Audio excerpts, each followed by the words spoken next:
pero el Señor no falta y Él es el que lo llena todo. Amén. Así es que bueno, pues vamos a la palabra. Me han dado este honor, este privilegio de servir hoy la palabra de Dios. Y dice en San Juan, vamos a leer esta historia tan interesante, que es en el Evangelio de Juan, capítulo 6. Vamos a leer algunos versos allí. Y esta es una historia muy conocida, de hecho. O, bueno, lo que voy a hablar no tanto, para algunos sí, pero se refiere al momento luego de la multiplicación de los panes. Entonces Jesús había alimentado una multitud de gente. Póngale unas 20,000 personas, póngale. Porque dice la Biblia que habían 5,000 hombres, 5,000 varones, sin contar mujeres ni niños. Haga la cuenta de las familias numerosas judías, ¿no? Entonces, haga usted la cuenta. Ahora, vamos a mirar qué pasó luego.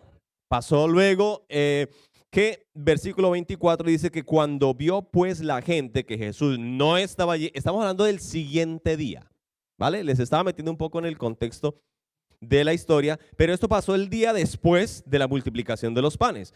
Cuando vio pues la gente que Jesús no estaba allí, ni sus discípulos, entraron en las barcas y fueron a Capernaum buscando a Jesús. ¡Wow! Dirá usted, mire qué gente tan espiritual. Están buscando a Jesús. Así como usted vino a buscar, ¿no? Dirá usted, nos identificamos, estamos buscando, ¿no? Qué bella gente. Y hallándole en el otro lado del mar, le dijeron, Rabí, es decir, maestro, ¿no? ¿Cuándo llegaste acá? Respondió Jesús y les dijo, de cierto os digo que me buscáis, no porque habéis visto las señales, sino porque comiste el pan y os saciasteis. ¡Wow! Tenaz esto, ¿no? Diría usted, en el argot actual, no, pues si me va a dar pan, no me lo eche en cara, ¿no? Dirá usted, no, pues el Señor nos multiplica los panes y nos da así, y luego viene aquí a decirnos que sí, que lo buscamos es por el pan. Pues ¿para qué? ¿No? ¿Puedes tú amar más que Jesús? ¿Aló? ¿Hay alguien aquí conmigo? ¿Podemos amar nosotros más que Jesús? ¿Podemos amar nosotros mejor que Jesús? Entonces, ¿qué razón había para que el Señor dijera esto? ¿Qué razón tuvo el Señor para decirle a ellos esto? Vamos a mirar qué sigue diciendo aquí. Os me buscabais no porque habéis visto las señales, sino porque comiste pan y os saciasteis. Wow. Pero dice, trabajad no por la comida que perece, sino por la comida que a vida eterna permanece, la cual el Hijo del Hombre os dará, porque a este señaló Dios el Padre. Dirá usted, esto está como raro. Entonces le dijeron, ¿qué debemos hacer para poner en práctica las obras de Dios? Respondiendo Jesús y les dijo, esta es la obra de Dios, que creáis en el que Él ha enviado. Le dijeron entonces, ya entendemos, entonces ahora sí te vamos, ¿sí? Le dijeron entonces, ¿qué señal pues haces tú para que veamos y te creamos? ¿Qué obra haces? ¿Se dio cuenta entonces por qué el Señor les había dicho eso? Es decir, ellos le estaban buscando, pero ni siquiera creían en Él. ¿Lo puede entender? Le preguntan, bueno, ¿y qué vas a hacer entonces para que te creamos? Bueno, les había multiplicado los panes, les había dado de comer el día anterior. Había alimentado a una multitud de 20,000 personas aproximadamente. ¿No les bastaba? Le dicen al Señor, pues entonces, a ver, haznos algo para que creamos en ti. ¿Tenía o no tenía razón el Señor para decirle, me buscabas por la comida? Me buscabas entonces porque te harté de pan, porque no te costó venir y comer. Pero el Señor le dice, no. El Señor les dijo ahí una palabra profética para la provisión, para la prosperidad también. El Señor es como esa palabra profética que dice el Señor, traigo una palabra profética aquí para la prosperidad. Trabajen. ¿No? ¿Qué dijo el Señor? Trabajen. Trabajen. Yo no estoy echando abajo ninguna palabra profética. Esto es una casa profética. Amén.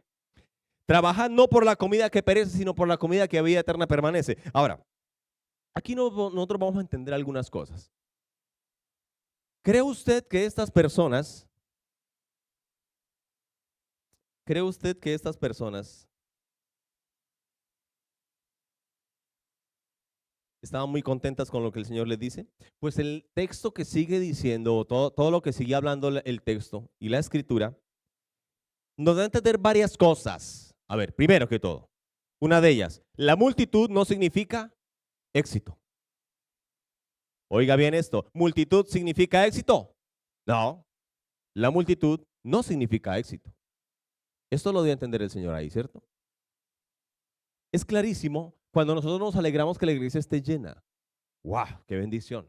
Claro que sí.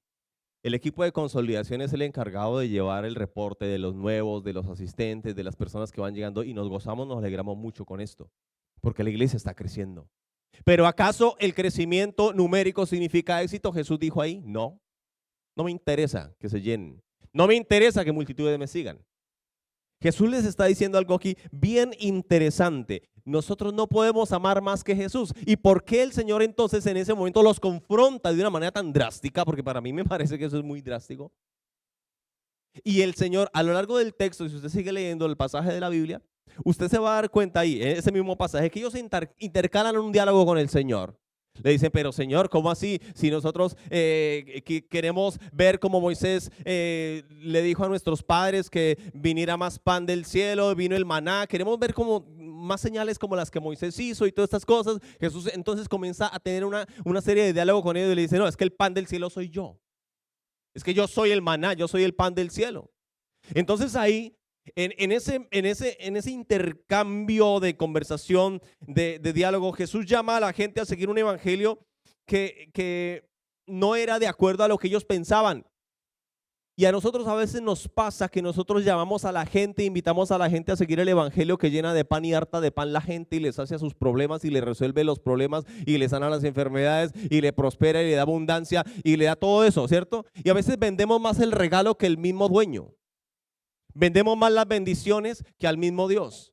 Vendemos más las añadiduras porque el Señor dijo, sigan el reino de Dios, búsquenlo y vendrán las añadiduras. Y nosotros a veces queremos vender las añadiduras a ver si viene más gente. Y vendemos más las añadiduras que al mismo Dios que da las añadiduras. Pero Jesús aquí no se dejó convencer de esa falsedad que había en ellos, de esa hipocresía que había en ellos. Jesús aquí fue muy categórico con ellos y les dijo, no, es que ustedes lo que necesitan es tener una relación, un encuentro con el Hijo de Dios que vino al mundo. Eso es lo que ustedes necesitan. Ustedes no necesitan aquí que les sacie el hambre, que les harte de pan. No necesitan aquí que yo les venga y les arregle sus problemas. El evangelio que vende solamente la solución de sus problemas es un evangelio escaso. Es un evangelio barato. Por eso el título, si me ayudan con el título de esta prédica, le va a decir a usted muchas cosas. ¿Qué dice ahí?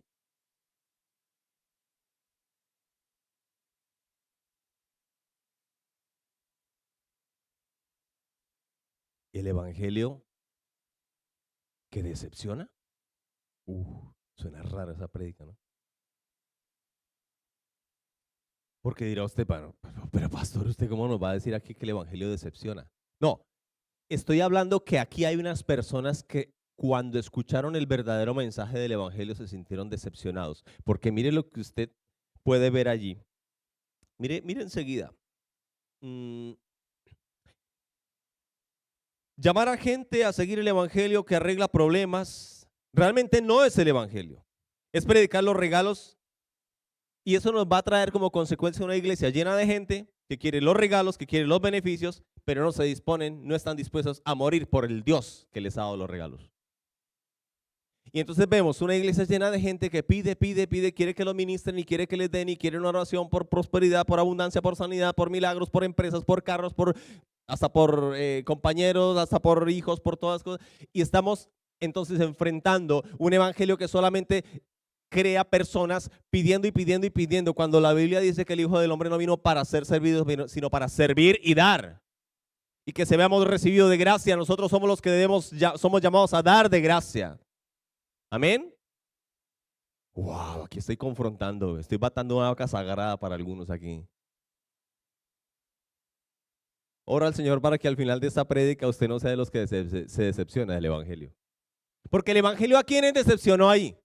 Y le voy a decir por qué. Mire, hay personas que están en las iglesias, están llenas de peticiones Y quieren y quieren y quieren, pero nosotros vemos entonces iglesias llenas y muchas veces vemos iglesias llenas y vemos aquí auditorios llenos, pero ¿por qué los servidores son tan pocos? Wow. ¿Por qué la iglesia se llena de 400 personas los domingos y en la escuela bíblica tenemos 5, 6, 9? ¿Qué pasa ahí? ¿Por qué le toca al servidor un día turnarse en la puerta, otro día en la multimedia, otro día en la alabanza, otro día y nos volvemos hombres de orquesta? ¿Qué pasa con la multitud que viene? ¿Será que estamos acostumbrados a venir a buscar lo de Dios y no a buscar a Dios? ¿Será que estamos siendo como el que va a buscar la abundancia y que nos harten de pan y de bendiciones? ¿Y se nos ha olvidado un poco lo que es servir al Señor con nuestra vida? Y un poco tal vez no nos han enseñado de pronto, no nos han enseñado de pronto la manera correcta de valorar el evangelio que dio su vida por nosotros, porque dirá usted, pero ¿cómo así? De tal manera Dios amó al mundo que dio a su Hijo unigénito para que todo aquel que en él cree no se pierda, mas tenga vida eterna. Eso es el evangelio realmente. ¿Qué es el evangelio? El evangelio es Jesús. El evangelio es Cristo. El evangelio no es nada más. Todo lo demás evidentemente sucederá. Los hogares se arreglan, las personas se sanan, los milagros ocurren. Claro que sí.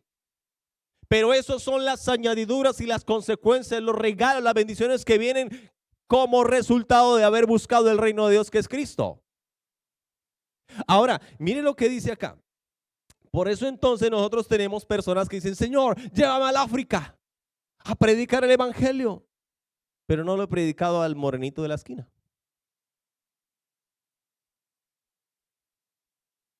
Pero quiero ir, Señor, llévame a la China, allá a predicar tu palabra.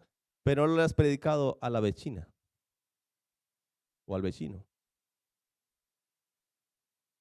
No le has predicado al vecino, pero quieres ir a la China. ¿Qué pasa ahí? A veces decimos, Señor, llévame lejos donde nadie conozca de ti. Pero ni siquiera tu vecino sabe que tú crees en el Señor. Entonces, ¿qué pasa ahí? ¿Sabe qué es lo que pasa ahí? Que es más fácil amar al que está lejos, o más bien, pretender amar al que está lejos, o imaginarme amar al que está lejos. Pero oiga bien con esto, que voy a matar aquí una vaca sagrada. Espero que no le salpique la sangre. Amar o pretender amar al que está lejos es un amor hipócrita. ¿Sabe por qué? Porque Jesús nos mandó a amar al próximo. Amar al prójimo. ¿Y cuál es la diferencia? Que el prójimo es el que está viviendo conmigo en mi vida cotidiana y me ve mis errores y me ve mis fallas y yo veo sus errores y yo veo sus fallas, pero queremos ir a amar al que está lejos en la China, pero no amamos al que está en nuestra casa conviviendo con nosotros. Y eso es un amor hipócrita. Porque al que está conviviendo conmigo es al que tengo que aprender a amar con sus fallos y con sus errores. Y él es el que tiene que ver que yo de verdad estoy amando y perdonando y teniendo paciencia. ¿Cierto?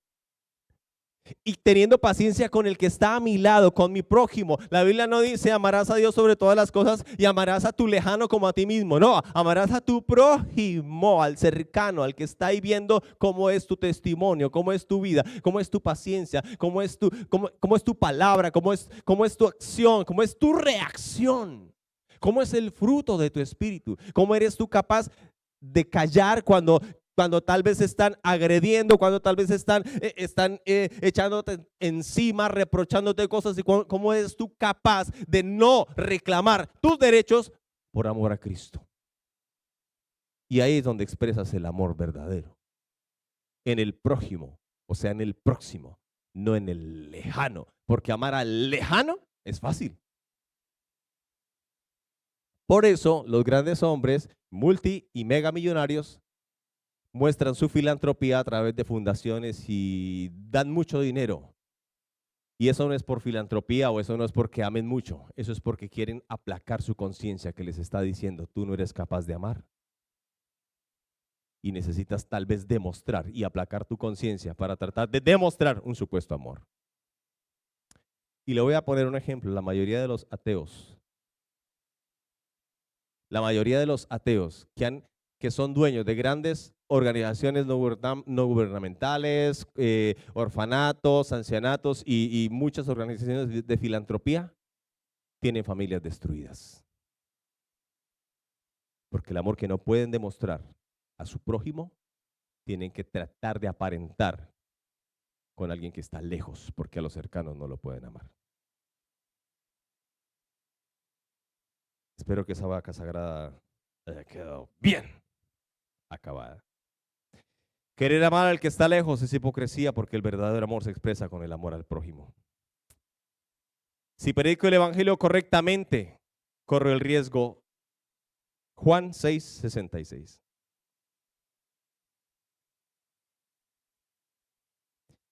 Desde entonces, muchos de sus discípulos volvieron atrás y ya no andaban con él. Dijo entonces Jesús a los 12, ¿quieren ustedes también irse? Este es el evangelio que decepciona, pero no decepciona al verdadero discípulo.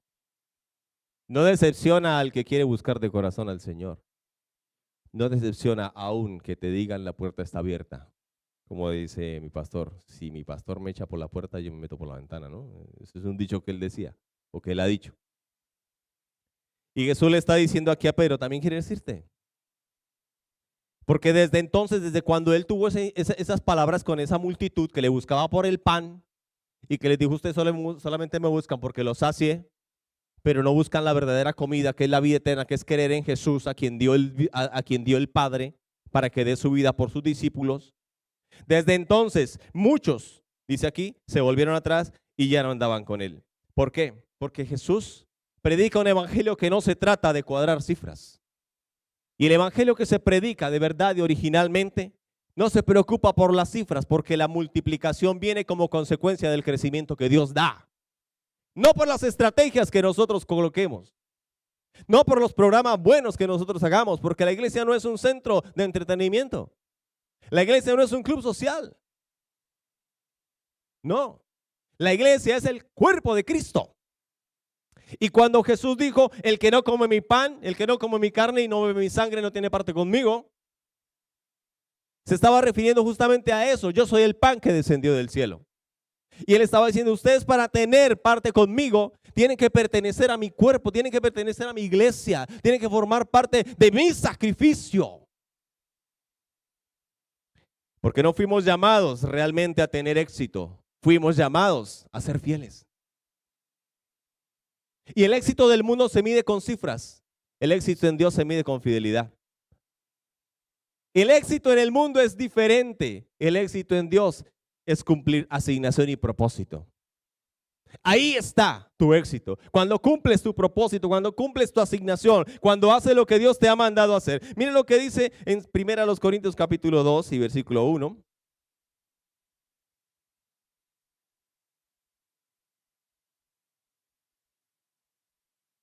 Pablo tenía clarísimo esto. Dice así que hermanos, cuando fui a vosotros para anunciaros el testimonio de Dios, yo no fui con excelencia de palabras o de sabiduría, pues me propuse no saber entre vosotros cosa alguna, sino ¿qué?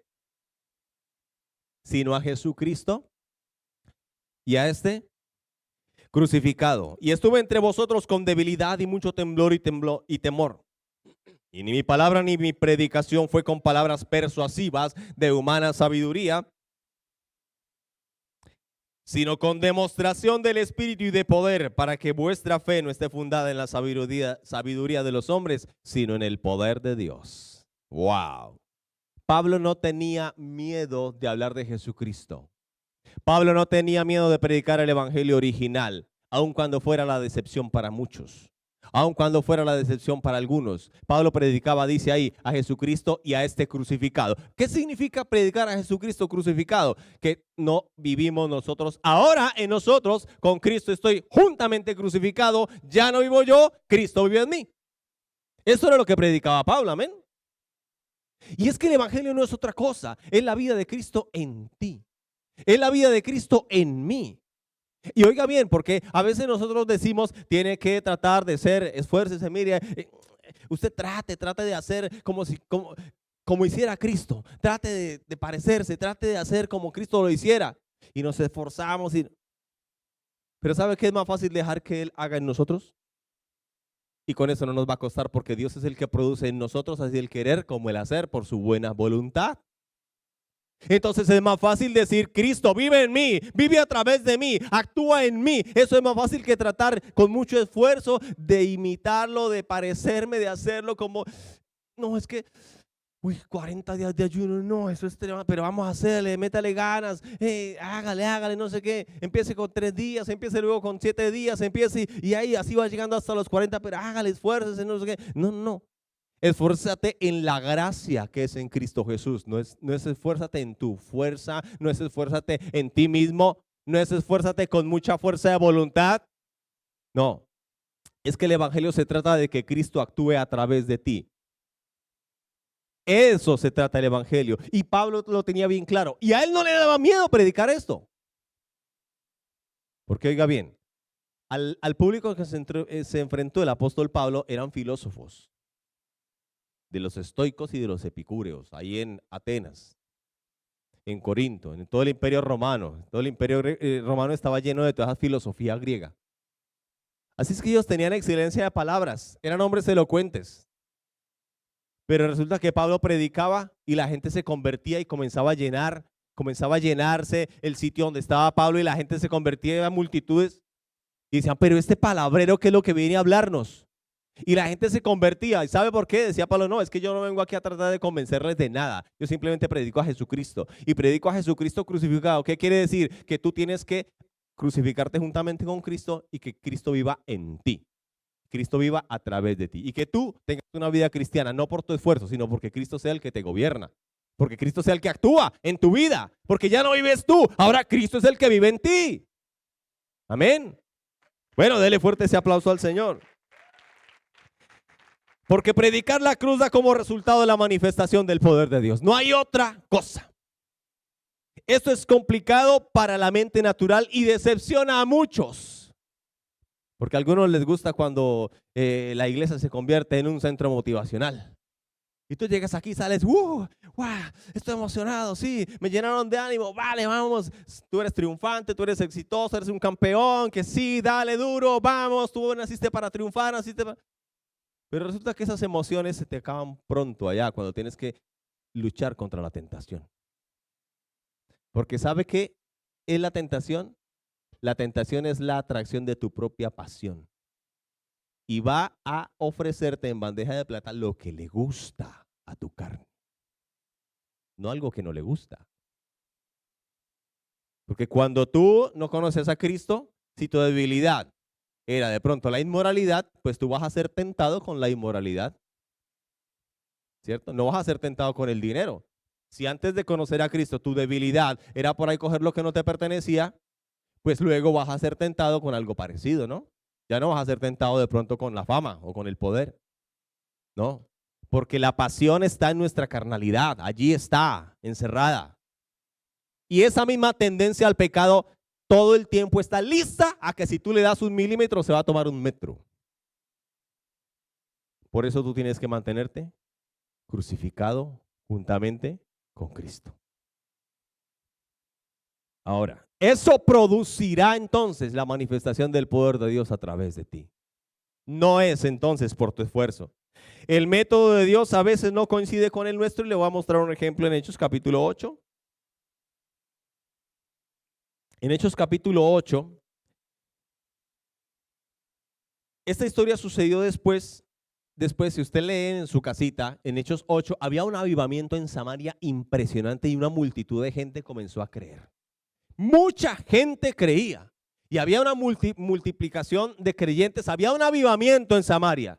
Y había sido como consecuencia de la persecución de los creyentes, ¿cierto? De la muerte de Esteban. Y Pablo había ido a perseguir a los cristianos y muchos habían sido dispersos por Samaria, por muchas partes. Y Felipe fue a predicar en Samaria y la gente se creyó. La gente se convirtió y comenzaron a haber muchísimos milagros y sanidades y mucha gente bautizada. Usted lo lee, pero resulta, lo lee antes, pero en el versículo 26 dice, un ángel del Señor habló a Felipe. Oiga, el que había traído el avivamiento a Samaria. ¿A dónde? A Samaria, ¿cierto? Y un ángel del Señor le habló a Felipe y le dice, levántate y ve hacia el sur por el camino que desciende de Jerusalén a Gaza, el cual es desierto. Oiga bien esto, y quiero que usted entienda lo siguiente. Había avivamiento en Samaria, pero el plan de Dios era llevar a Felipe a un desierto. Después de que él había provocado un avivamiento en Samaria. Y quedó mucha gente allí. Pero el plan de Dios fue llevarlo a un camino desierto. Diría Felipe, pero Señor, es que yo acabé. Léalo en su casita desde el 1 hasta el 25 y se da cuenta que el avivamiento tan tremendo que él había provocado allí. Pero luego Dios lleva a Felipe a un lugar desierto que descendía de Jerusalén a Gaza un camino. Entonces él se levantó y fue. Y sucedió que un etíope eunuco, funcionario de Cándace, reina de los etíopes, el cual estaba sobre todos sus tesoros y había venido a Jerusalén para adorar, allí el propósito de Dios era que le predicara a ese etíope. Y el resto del capítulo, que usted lo puede seguir leyendo en su casita, provocó la conversión de este etíope. Y este etíope luego se fue para su ciudad, para su país, y Felipe luego regresó a otra parte donde Dios le mandó. Quiero decirle algo, que a veces los métodos de Dios no coinciden con los nuestros. Porque estamos en avivamiento. ¿Quién se quiere mover de una iglesia en avivamiento? ¿Quién se quiere salir de una iglesia en avivamiento? ¿Nadie? Pues es que estamos y la iglesia está creciendo y la iglesia está avanzando y hay multiplicación de creyentes y tenemos bautismos cada 3 meses o cada 2 meses y vamos creciendo y vamos, wow, qué bendición. Y los que estamos ahí, nos gozamos, nos alegramos, hemos bautizado, ya se nos pierde la cuenta de cuántos creyentes van llegando todos los cultos, ya no sabemos, ya no conocemos a este, ¿será que vino? Él es nuevo. A veces yo voy a saludar a una persona y le digo, ¿es tu primera vez? No, yo llevo aquí como 3 meses. Ah, perdón. Esas son cosas normales que pasan cuando una iglesia crece. Y gloria a Dios que estamos en ese momento. Amén. Dicho sea de paso, abro paréntesis, me disculpo las veces que no los he saludado por allá afuera en la calle. Porque yo no me acuerdo muy bien de los rostros, ¿vale? Entonces hay veces gente que me saluda afuera y yo les digo, Dios le bendiga, si lo veo, si lo conozco. Si no lo conocí, pasé derecho, no es que yo sea una persona orgullosa o arrogante, es que no me acuerdo. Discúlpeme, por favor. Hoy los saludo a todos. Dios les bendiga grandemente. Aprovechar que allá afuera de pronto me saludan muchas personas que no conozco y les presento disculpas, ¿vale? Pero eso son cosas normales y cuando la iglesia siga creciendo vamos a ver fenómenos similares. Pero ¿qué pasa que un día Dios te diga, tú te vas a ir de acá y te vas a ir a una parte donde no hay nadie y necesito que prediques allá el evangelio? El propósito de Dios con Felipe era esta. Felipe caminó aproximadamente 100 kilómetros para poder encontrarse con el etíope. Saliendo de una región en pleno avivamiento, se fue a predicarle a una persona. El etíope, que era de el reinado de Etiopía, desde Etiopía a Jerusalén hay aproximadamente 2100 kilómetros. Y él había ido a adorar a Jerusalén. Es decir, Dios vio que este hombre tenía una sed espiritual fuerte. Y consideró importante que Felipe le predicara a este hombre por su sed espiritual y consideró más determinante y más valioso lo que podía hacer un hombre solo que lo que estaba pasando en Samaria con la multitud que estaba en avivamiento. Así es que aproximadamente, según los cálculos, el etíope viajó 1 mes y medio para luego ir a adorar a Jerusalén. Viajó 1 mes y medio, porque en ese tiempo no había transporte como hoy, aéreo. Así es que la segunda nación, luego de mucho tiempo, la historia cuenta que la segunda nación que fue declarada cristiana después de Armenia fue Etiopía en el año 200 después de Cristo. Como consecuencia, vamos a dar por entendido que este etíope se encargó de la evangelización de su nación y provocó también un avivamiento en esa nación. Un solo hombre que fue alcanzado por Felipe, luego de mucho tiempo llevó el evangelio y luego de mucho tiempo provocó que su nación entera se convirtiera al cristianismo. Así es que los propósitos de Dios no son los tuyos y los míos muchas veces. Y los planes de Dios a veces no coinciden con los nuestros. ¿Y qué sabe Dios? ¿Qué sabes tú, perdón? ¿Qué tiene Dios en su propósito haberte traído desde tu país tan lejos? 9,000 kilómetros del mío. Algunos más lejos que el mío, otros más cerquita. Pero ¿por qué Dios está trayéndonos aquí a esta maravillosa iglesia que está en crecimiento? Quiero darle un dato que como consolidación tenemos nosotros. En nuestra base de datos hemos registrado en los últimos años 700 personas que han ingresado como nuevas a la iglesia. Que hemos tomado y recibido ese dato. Dirá usted, ¿pero dónde están todos? ¿Qué está pasando entonces? Dios nos ha dado este privilegio de estar aquí en medio de una iglesia que está creciendo, que está avanzando. Muchos llegan y luego se van, claro, obvio, pero nuestro trabajo es llevar el reporte, ¿cierto? Pero si tú estás aquí no es por coincidencia, porque Dios viene con un plan y un propósito claro y específico para ti. Aún si no te llena de emoción porque estás atravesando por un desierto, ¿qué sabes tú si en ese desierto vas a encontrar un etíope? ¿Qué sabes tú si en este proceso que estás atravesando tú vas a ser la persona que va a llevar el poder de Dios y el avivamiento a otro sitio? ¿Qué sabes tú? Es que tú y yo muchas veces nos equivocamos en los métodos y en las estrategias, pero Dios nunca se equivoca porque Él no juega con el azar ni juega a los dados. Él tiene un plan, un propósito y una ejecución de sus propósitos y por eso estás aquí. No es coincidencia. Estás aquí para ser entrenado.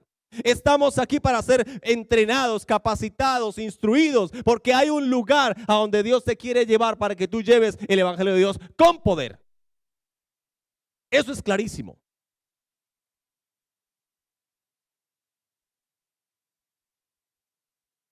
Dios no mandó a Felipe entonces porque le interesaran las cifras que estaban en Samaria, sino porque su propósito, aunque esté distinto de sus expectativas, es porque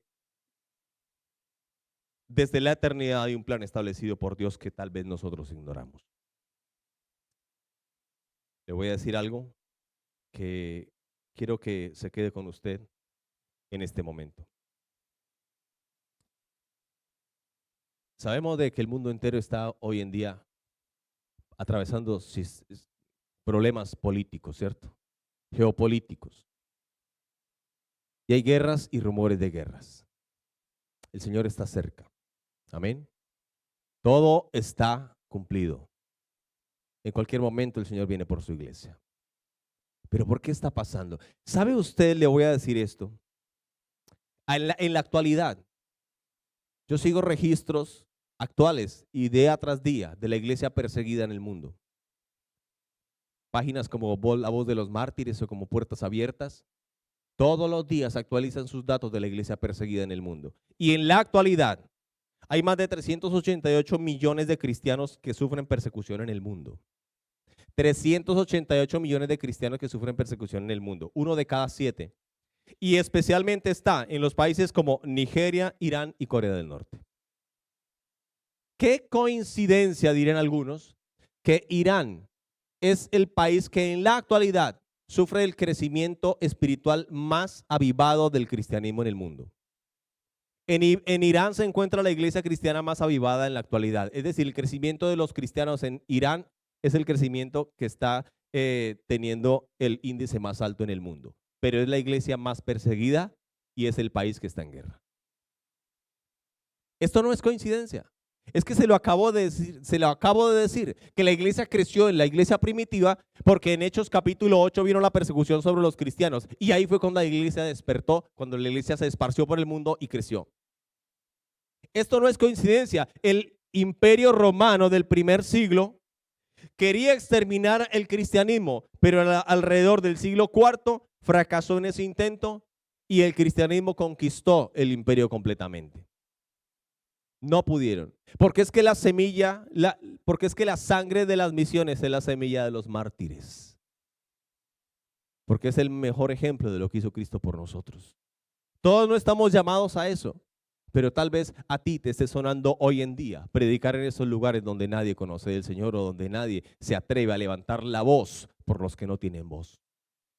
Porque hay una iglesia clandestina y perseguida y que sufre y que todos los días muere. Miles de cristianos sufren y son perseguidos en el mundo en estos países.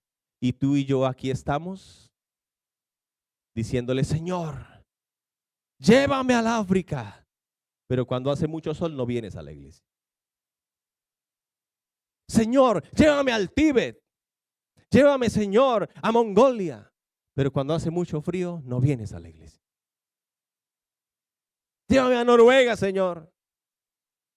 Pero cuando hacen amenaza de nevada o de Filomena, tú dices, no, tocó hacer culto por Zoom. Y es esa clase de cristianismo a la que el Señor nos está llamando hoy y nos está retando. ¿Estamos siguiendo un evangelio que nos reta o estamos teniendo un evangelio que nos decepciona? ¿A qué parte perteneces tú? El Señor dijo, el que quiera seguirme, tome su cruz y sígame. El que quiera ser mi discípulo, tome su cruz y sígame. Porque el discipulado verdadero representa el morir a mí mismo y estar dispuesto a sacrificar mis propios privilegios, mi propia vida, mis propias prioridades, si eso significa que otras personas conozcan del Señor. Si eso significa que otras personas sean edificadas en el evangelio, si eso significa que pueda yo ayudar a que otros conozcan de Dios y que Cristo se ha formado en la vida de otras personas para que estos así mismos vayan a edificar a otros. Yo te predico un evangelio que sí, es verdad, es el poder de Dios para salvación, claro que sí. Cambia tu vida, Él lo hace. El Señor cambia tu vida. El Señor te quita las adicciones si tienes ese problema. El Señor trae bendición a tu vida si ese es tu inconveniente. Restaura tu hogar, tu familia, tus hijos, hace milagros y sanidades. Todo eso lo hace el Señor, pero yo no te predico esos regalos, yo te predico la vida de Cristo en tu vida. Todo parte cuando tú naces de nuevo y le entregas tu vida al Señor y le dices, Señor, ya no vivo yo, quiero que tú vivas en mí. Ese es el evangelio. Aleluya. Dele fuerte ese aplauso al Señor entonces.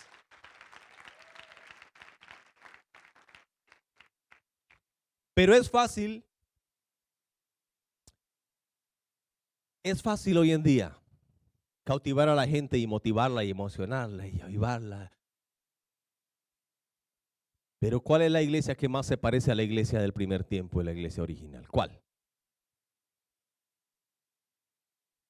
¿La iglesia que está dispuesta a dar su vida por el Señor?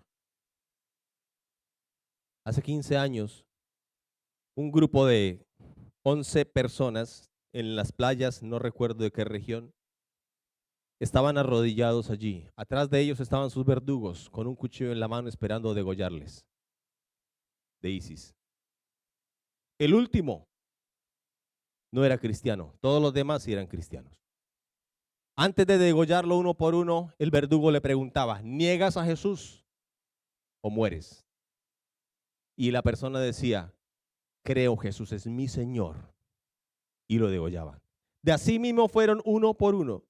El último, el 11º, no era creyente, él era un asistente de ahí que sin ser cristiano lo capturaron.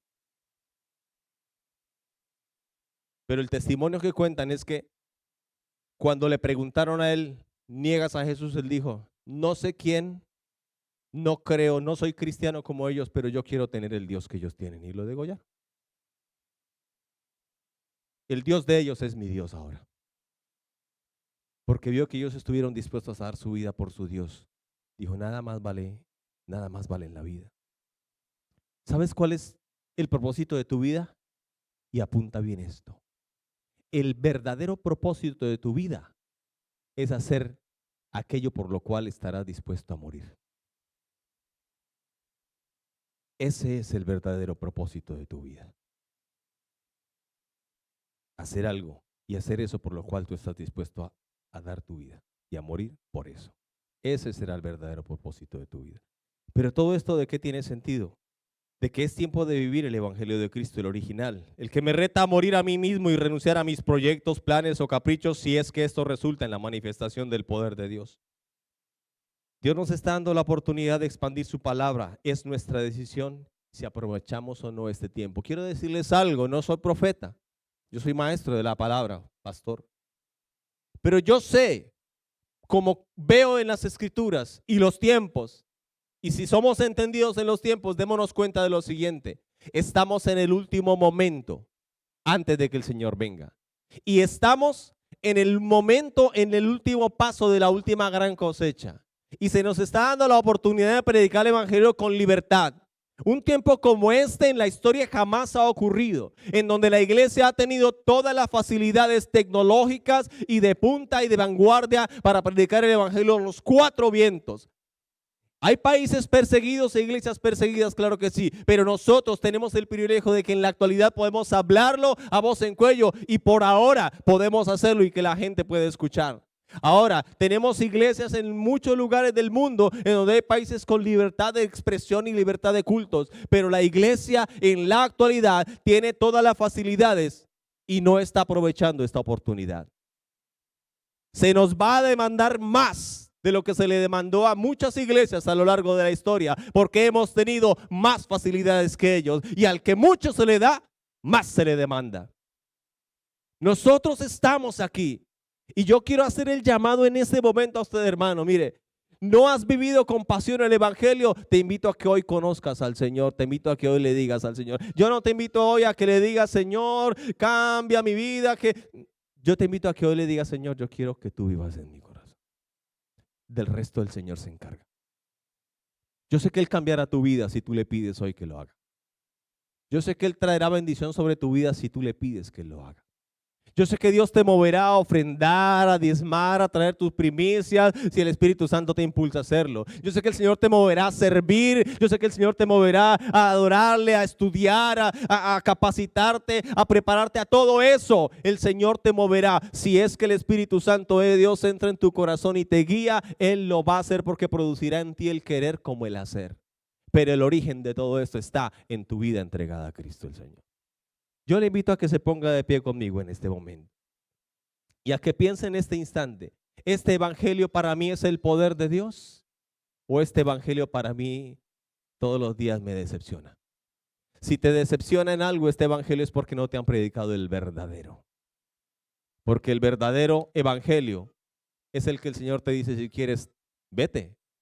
Y tú le vas a poder decir: Señor, ¿a dónde más iré? Si solo tú tienes palabras de vida. Ese es el verdadero evangelio. Cuando tú aprendes a amar al que dio su vida por ti. Cuando tú entiendes que este evangelio es la vida misma de Cristo en tu vida. ¿Quién puede tal vez llegar a decir: no me importa negar a mi Señor, quíteme la vida? Aquel que lo ha recibido de verdad en su corazón.